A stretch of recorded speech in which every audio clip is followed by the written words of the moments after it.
사랑하는 영락교회 지체들에게 주 안에서 평화 인사를 전합니다. 오늘은 2023년 7월 20일 목요일입니다. 오늘의 묵상 본문은 예레미야가 5장 1절로 22절까지의 말씀입니다. 오늘 본문 말씀 5장 1절부터의 말씀은 이렇게 시작합니다. 여호와여, 우리가 당한 것을 기억하시고 우리가 받은 치욕을 살펴보옵소서. 5장은 예레미야 애가의 마지막 장이죠. 예레미야 애가가 끝나는 것입니다. 5장으로 이루어져 있는데 보시면 이제 눈치를 채셨겠지만 다 22절로 이루어져 있죠. 22절, 3장만 66절로 이루어져 있는데 22절의 시편이 3개 들어있다, 이렇게 보시면 되겠습니다. 22를 기준으로 이제 이루어지는 이유는 이 히브리에 이제 시를 짓는 그 형식이죠. 뭐 답관체다, 뭐 이렇게도 얘기하는데 22라는 숫자가 그 유대인들에게는 굉장히 중요한 숫자입니다. 왜냐하면 유대인의 그 알파벳이 22개이기 때문이죠. 알렙부터 시작하는 이 22개의 알파벳으로 해서 그것을 계속 따라서 그 두음을 살려가는 그런 형식의 시를 짓는데, 근데 예레미야 애가는 그런 형식을 취하고 있지는 않아요. 그렇지만 이제 22절이라는 것을 볼 때 이것이 이제 시의 형식을 갖추고 있다라는 것은 볼 수 있겠죠. 또 그런 뭐 아름다운 어떤 뭐 시의 형식 같은 것을 맞춰서 이런 슬픔과 비통함을 적는다는 것도 이상하죠. 기본적으로는 이것이 그 슬픔의 노래이기 때문에 시의 형식을 취하고 있다. 이것이 22절까지의 말씀이다라는 것을 이제 볼 수 있습니다. 2절에 우리의 기업이 외인들에게, 우리의 집들도 이방인들에게 돌아갔나이다. 우리의 기업이 기본적으로는 그 원통함, 애통함에 대한 호소이고 또 주님의 긍휼을 바라는 기도이기도 하죠.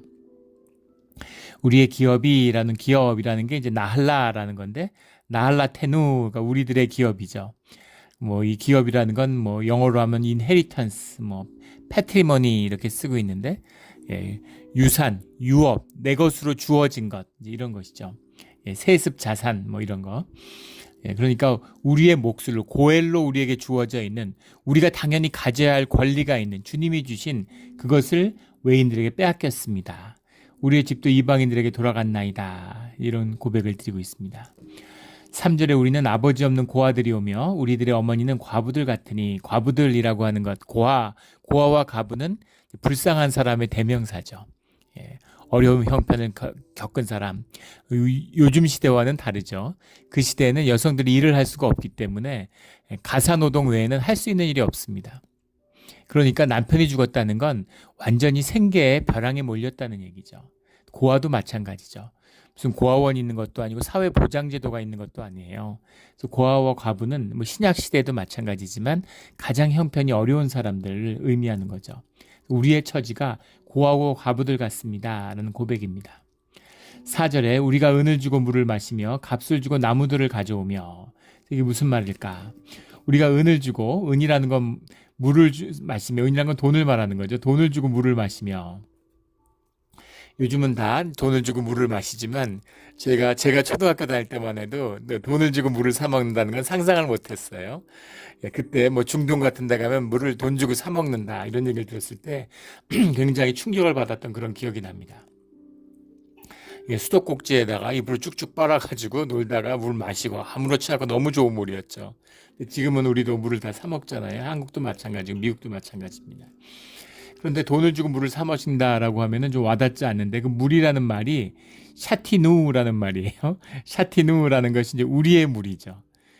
뒤에 나무들이라는 것도 메메누라는 거예요. 메메라는 게 이제 나무, 뭐 풀섭 이런 것인데, 메메누가 우리의 나무, 우리의 물을 돈을 주고 사 마시고 우리의 나무를 값을 쳐주고 가져옵니다, 이 얘기죠.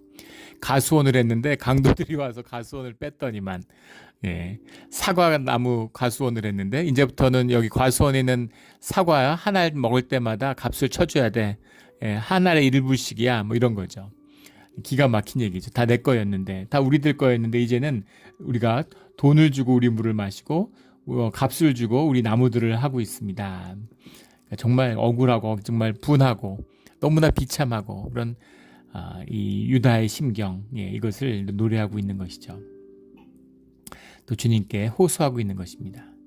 5절에 우리를 뒤쫓는 자들이 우리의 목을 눌러싸우니 우리가 기진하여 쉴 수 없나이다. 우리의 목을 눌렀다라는 말이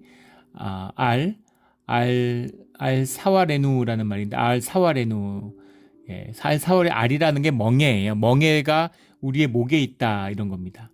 우리의 목에 멍에가 있다 이런 말이에요. 그러니까 멍에를 지웠다라는 겁니다. 주님의 멍에를 짓지 않는 짊어지지 않는 자들은 세상의 멍에를 지게 돼 있죠. 그래서 져야 할 책임은 지지 않고 지지 않아도 되는 책임을 지는 겁니다. 우리가 주님의 일을 섬기고 주님과 함께 할 때 주님이 우리의 짐을 다 들어주시는 거죠. 우리의 멍에를 주님이 가져가시는 겁니다. 이게 신앙의 주님과 하나 되는 비밀이죠. 십자가를 외면하니까 세상의 모든 멍에를 다 걸머쥐고 사는 거예요. 이게 참 가슴 아픈 일이죠. 지지 않아도 될 그런 멍에를 지는 것입니다. 아버지가 재벌인데 돈 벌겠다고 일생을 바치는 사람이 있겠습니까? 삶을 바라보는 각도가 달라지겠죠. 돈 이상의 무언가를 추구하게 되겠죠. 그런 겁니다. 아버지가 하나님인데 내 삶을 생존을 하겠다고 생계를 위해서 내 생명을 내줘요. 엿을 먹으려고 진주를 내주는 겁니다. 그리고는 엿이 달다고 좋아하는 것이죠. 그리고 죽음을 앞에 뒀을 때는 허무함밖에 남는 것이 없는 이것이 세상에 속아서 생존의 삶을 사는 우리의 모습입니다. 우리의 맬 것을 맺는 자기의 십자가를 지고 주님을 따르는 우리의 삶, 세상의 멍에를 주님께 넘기는 그런 우리의 지혜로운 삶, 은혜로운 삶이 되기를 주의 이름으로 축원합니다. 정말 우리 세상의 삶 같잖아요. 다 우리 건데 주님 우리한테 주셨는데 그걸 먹고 살려고 돈을 벌기 위해서 우리의 생명을 내줘요. 어처구니 없는 일이죠. 세상에 4명 중에 1명은 기아 상태에 있다. 굶주리고 있다는 겁니다. 근데 세상에 식량이 남아 돌아요. 식량이 남아 돌아서 버립니다. 미국은 농사를 짓는 가형 농지에 3분의 1밖에 농사를 안 짓는다고 그러죠. 농사를 안 짓는 면적에 대해서 정부가 보상금을 줘요. 돈을 줄 테니까 농사를 짓지 말라는 겁니다. 농산물이 남아 돌기 때문이죠. 그런데도 나누지 않기 때문에 사람들이 굶주리고 굶어 죽는 겁니다. 미국 사람들의 85%가 다이어트를 하고 있다고 그래요. 근데 세상 사람들의 25%가 세계 인구의 25%가 굶어 죽고 있는 것이죠. 이게 우리가 사는 세상의 모습입니다. 어처구니 없는 것이죠. 이 죄악을 끊고 주님 아래서 주님의 뜻에 따라서 코이노니아를 이루는 우리의 삶의 자리 이 시대가 되기를 주의 이름으로 소망하고 축원합니다. 5절에 우리를 뒤쫓는 자들이 우리의 목을 눌렀고 멍에를 지었다라는 거죠. 6절에 우리가 애굽 사람과 아수르 사람과 악수하고 양식을 얻어 배불리고자 하였나이다. 아수르 사람과 애굽 사람과 손을 악수했다라는 게 무슨 얘기냐에 대해서는 악수했다라는 말이 이제 나타누 오늘 누라는 말이 굉장히 많이 나오죠. 우리의 손을 줬다. 나타안이라는 게 주다라는 게 우리의 손을 그러니까 우리를 줬다 이런 말인데 정확히 얘기하면 우리를 줬다는 게 무슨 말일까? 악수했다라는 건 이제 화치를 맺었다는 그런 뜻이 아니라 나타누라고 하는 말은 이제 굴종했다라는 얘기입니다. 무릎을 꿇었다 이런 얘기죠. 노예로 섬긴다 이런 얘기입니다. 애국 사람을 섬기고 아수르 사람을 섬겨가지고 우리가 양식을 얻어 배불리고자 했다. 먹고 살려고 했습니다. 라는 고백인데 이것이 정확히 무슨 고백이냐에 대한 여러 가지 해석들이 있습니다. 하나는 열조의 죄악이다. 그 멸망하기 전에 아수르하고 손을 잡으려고 했던 또는 애굽하고 손을 잡으려고 했던 그런 행동들 그런 것이 주님의 진노를 사서 결국 바벨론에게 멸망을 당하는 그런 호세아서 이런 데 나오는 그걸 의미하는 것이다. 이런 해석도 있고 그게 아니라 옛날의 죄악이 아니라 지금의 죄악. 이 지금 무너졌는데 그런데 아수르가 바벨론 치하에 있지만 아수르가 망한 것은 아니죠. 아수르의 치하에 있었다고 바벨론이 망한 것이 아닙니다. 아수르 왕일 때 바벨론 왕도 있었어요. 그리고 바벨론 왕일 때 아수르 왕도 있는 것이죠. 이런 봉건 지배 형태를 이루고 있기 때문에 누가 그 지배권을 가지고 있느냐라는 문제지 아수르 사람들이 있는 것이죠. 아수르 시대에도 바벨론이 독립왕국이고 아수르가 바벨론이 가장 번영한 곳입니다. 문명과 문화의 중심 같은 것이죠. 그런데 애굽 사람과 아수르 사람과 손을 잡았다는 얘기가 이방인들과 결탁했다. 바벨론 유수 시대에도 유대인들이 가장 많았던 지역은 애굽이라고 그러죠. 애굽의 알렉산드리아 70인역이 번역되고 알렉산드리아에만 100만이 넘는 유대인들이 있었다. 이런 기록들이 있습니다. 그러니까 어떻게든 살아보려고 잘 살려고 이렇게 이방인들과 손을 잡았지만 하지만 그것들이 다 소멸되는 기회가 된 그런 과정이 되었다는 겁니다. 부자들, 잘 사는 사람들, 재산이 있는 사람들은 다 예루살렘이 멸망하기 전에 다 애굽으로 도망간 거죠. 근데 그들은 돌아오지 못했습니다. 결국 다 사라지고 이방이 돼버렸죠. 이것이 주님의 섭리예요. 주님이 인도하시는 광야의 길을 걷는 자만이 주님께 돌아가는 것입니다. 우리 주님의 고통과 고난 가운데서 그 뜻 가운데서 주님을 만나는 우리 모두가 되기를 주의 이름으로 축원합니다.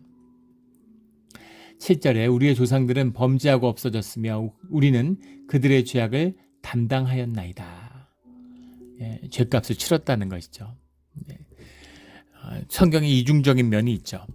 모든 죄악에 대한 심판이라고, 우리 영원한 구원이라는 것은 개개인이 주님 앞에 서서 심판을 받는 것입니다. 그러나 이 현상에서의 삶이라고 하는 것은 카르마에 의해서 지배되고 있는 것이죠. 물론 그 카르마를 꺾을 수 있는 것, 카르마를 지울 수 있는 것, 그 업보를 지울 수 있는 것도 십자가의 은혜에서만 가능한 일입니다. 그러나 십자가의 은혜라는 건 주님의 특별한 은혜이고, 그리고 세상이라는 것은 세상이 법칙적으로 돌아가는 거죠.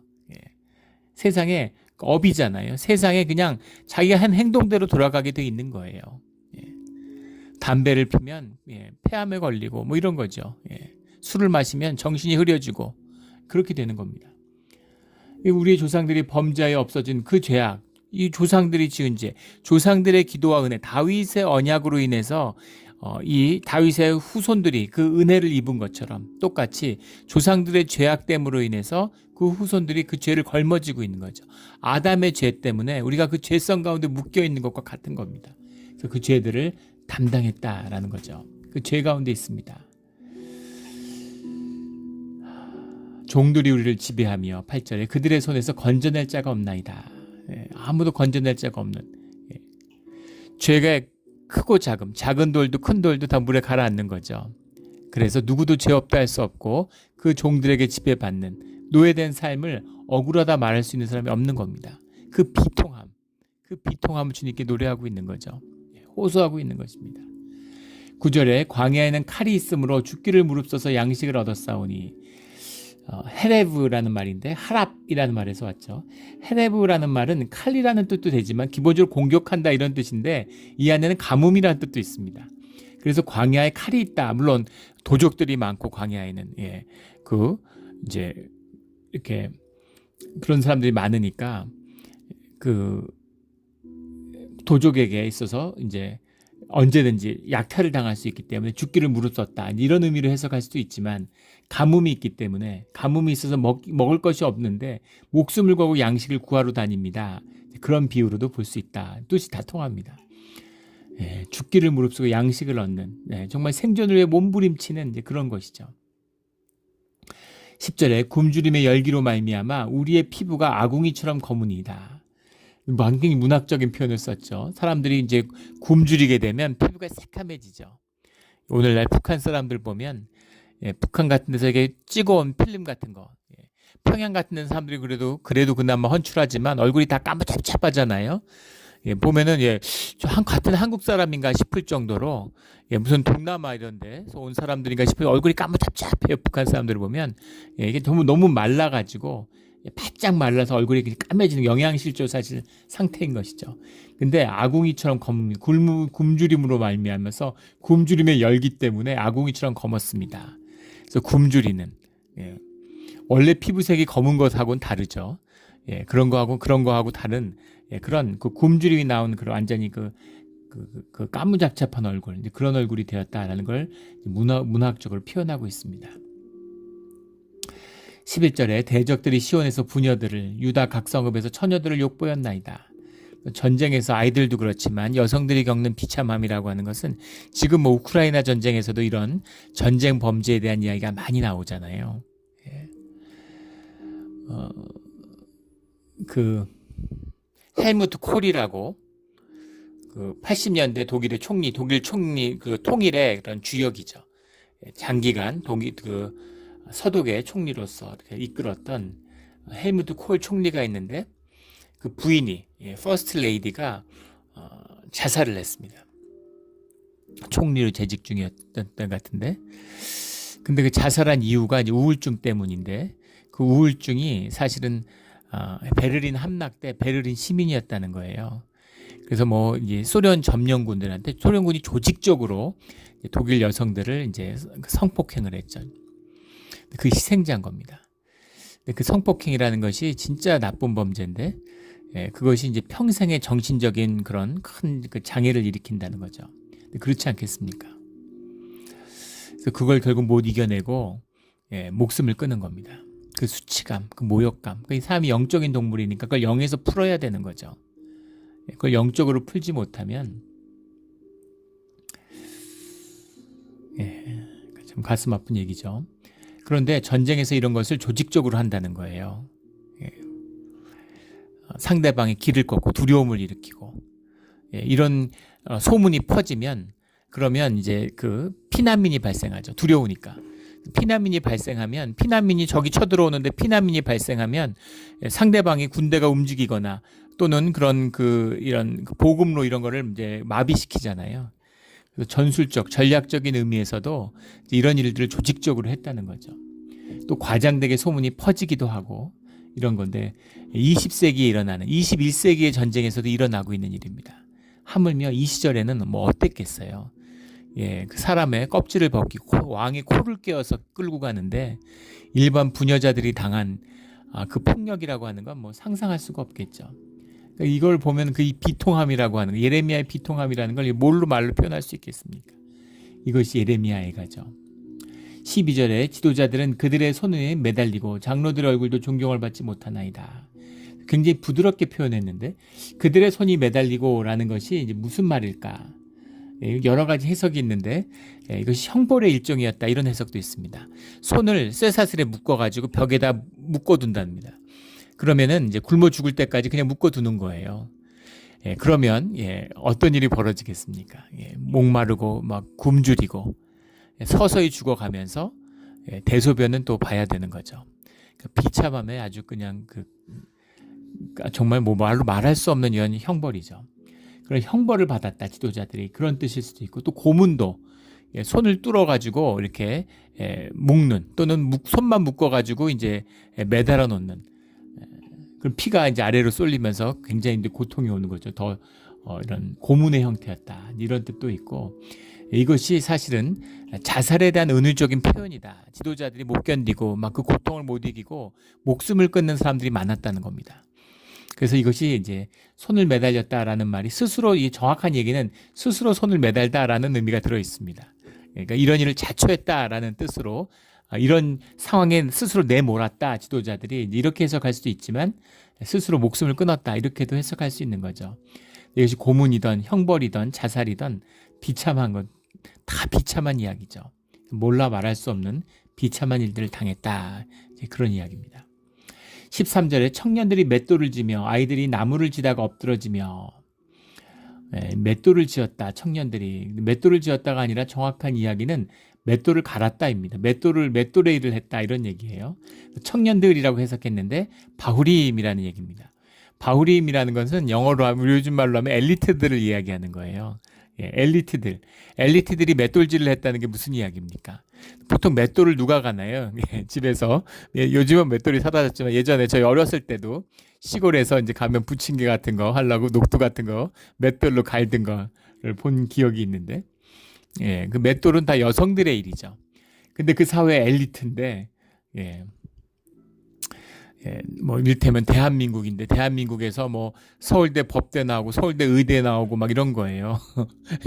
최고 엘리트라고 그랬는데 그런데 나라가 망하니까 집에서 맷돌 돌리고 있는 겁니다.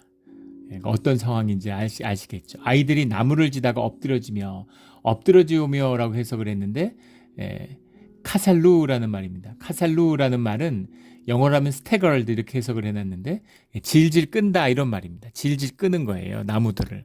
나무가 무거워가지고 애들이 나무를 질질 끌고 엘리트들은 맷돌을 돌리고 있고 무슨 말입니까? 다 자기가 할 만한 일을 하지 않는 거예요. 자기에게 맞지 않는 일을 하고 있는 겁니다. 그러니까 비참한 것이죠. 비참한 것이죠. 비참한 것이죠.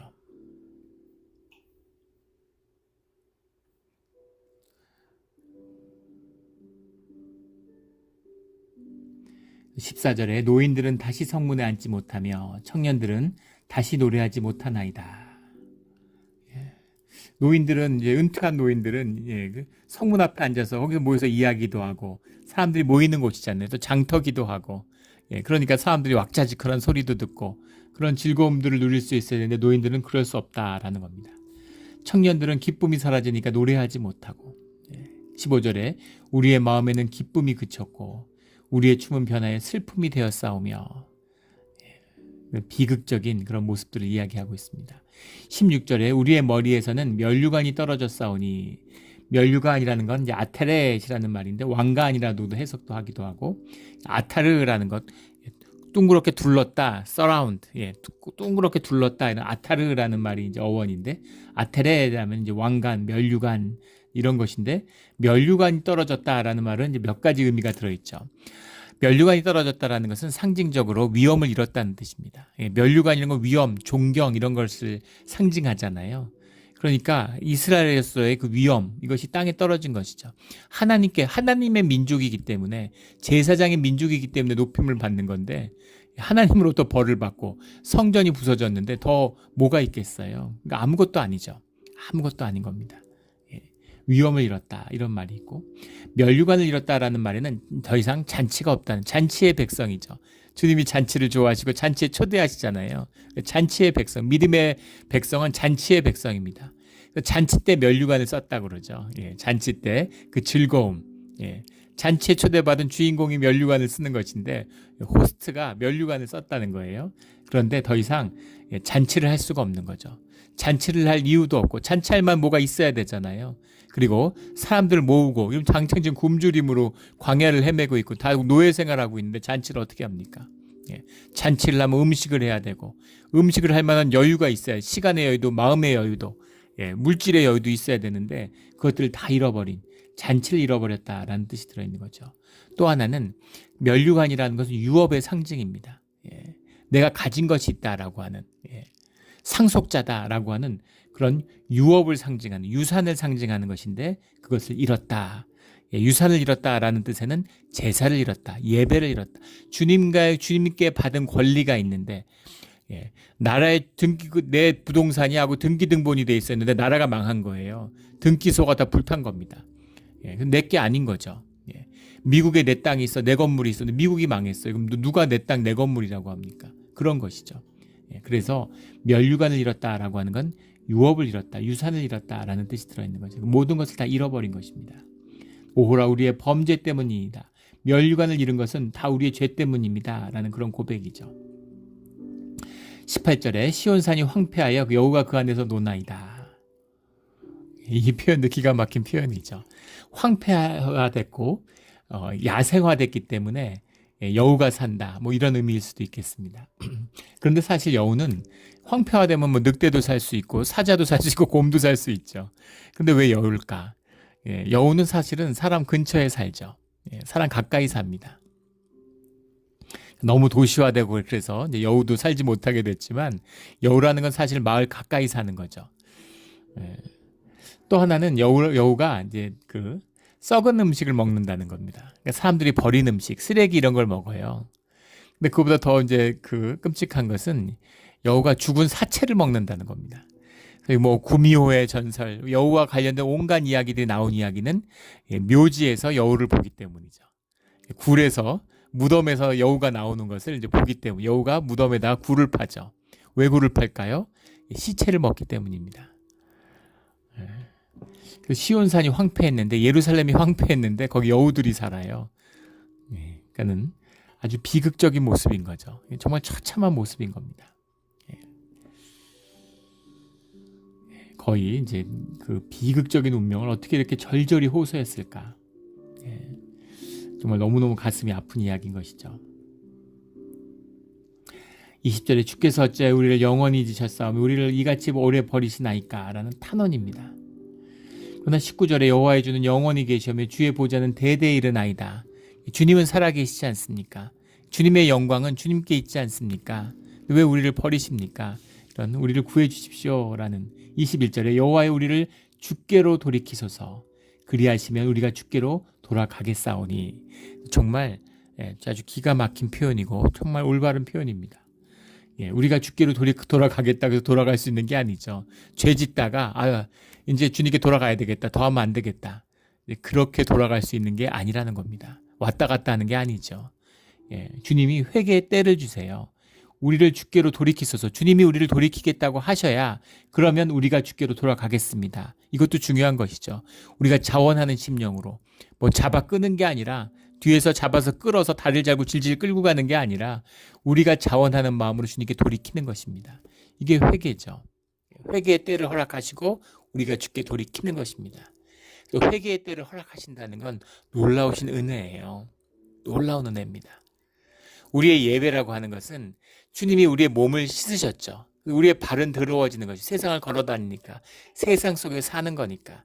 그래서 우리가 발을 씻는 것, 이게 우리의 예배의 고백의 기도입니다. 우리가 뭐 제사함을 받아야 된다 그런 건 아니에요. 우리가 십자가를 통해서 제사함을 받았죠. 우리가 교회 지체를 이름으로 제사함 가운데 있습니다. 그러나 그렇다고 해서 우리가 죄를 짓지 않느냐? 죄를 짓죠. 우리가 육신을 입고 사는데 늘 죄 속에서 허덕이잖아요. 그러나 우리가 예배를 통해서 주님 앞에서 그 죄를 씻는, 발을 씻는 은혜를 받는 것입니다. 주님이 돌이키는 기회를 허락하시고 우리는 돌이키는 것이죠. 우리의 날들을 다시 새롭게 하사 옛적 같게 하옵소서. 다시 새롭게 하사. 뭐 우리가 내가 만물을 새롭게 하리라 하고 주님이 계시록에서 선포하시잖아요. 우리가 새롭게 되는, 다 똑같은데 뭐가 새로워집니까? 똑같은 게 아니라 다 낡아져요. 다 썩어집니다. 새롭게 되는 비밀, 생명의 비밀이죠. 새롭게 되는 비밀은 오직 주님의 비밀이고 십자가의 비밀입니다. 이것이 우리의 삶의 유일한 소망이죠. 이 소망을 만나는 것, 이 소망을 깊이 깨달는 것, 이거보다 귀한 구원과 은혜가 어디 있겠습니까? 썩은 자리일수록, 무너진 자리일수록 희망과 소망이 샘솟는 새로운 출발과 새로움을 향한 꿈이 피어나는, 이것이 주님 안의 구속의 생명의 비밀이죠. 이 비밀을 마음에 새기고 늘 새로워지는 면류관을 쓰는 우리 주의 자녀들이 되기를 주의 이름으로 축원합니다. 아멘. 우리 같이 기도드리겠습니다. 하나님 아버지 감사합니다. 우리의 삶 가운데 모든 것이 주님의 은혜임을 다시 한번 감사드립니다. 주님이 아니셨으면 정말 세상의 노예짓이 끊이지 않았을 터인데 내가 누군지도 모르고 세상에 유리하면서 정말 얼굴이 바싹 마르고 굶주리며 독해지고 악해지려고 몸부림쳤을 텐데 주님의 은혜로 풍성하고 주님의 은혜로 기뻐하고 주님의 은혜로 평강 가운데 이렇게 살아갑니다. 아버지 감사합니다.